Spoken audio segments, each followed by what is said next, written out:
चला तर ताईंनो, आज आपण मस्त मिश्र डाळींचे पौष्टिक असे फुनके बनवणार आहोत। त्यासाठी मी 1.5 वाटी तुरीची डाळ घेतलेली आहे, 1 वाटी मुगाची डाळ घेतलेली आहे, अर्धी वाटी चवळीची डाळ, अर्धी वाटी मटकीची डाळ, अर्धी वाटी चणा डाळ घेतलेली आहे। स्वच्छ पाण्याने धुवून 4-5 तास भिजत घातली होती। आता मस्त भिजलेली आहे। आता त्याच्यामध्ये आपल्याला हिरव्या मिरच्या, लसूण, जिरं घालायचं आहे। लसूण भरपूर घालायचं आहे, त्यामुळे याची चव अजून खूप छान होते।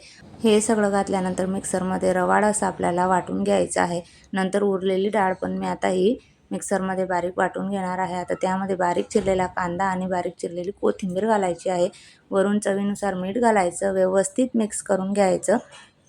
इथं तापवायला पाणी ठेवलेलं आहे वाफवण्यासाठी। आता चाळणीला तेल लावून त्याच्यामध्ये असे छोटे छोटे फुनके तयार करून घ्यायचे। पाण्याला उकळी आली की त्याच्यामध्ये हे फुनके ठेवून द्यायचे। 10 ते 15 मिनिटं वाफवून घ्यायचे। बघा, छान वाफलेले आहेत, मस्त फुनके तयार झालेत आपले। वरून तेल घालायचं। असेच व्हिडिओ बघण्यासाठी आपल्या चॅनलला सबस्क्राईब करा।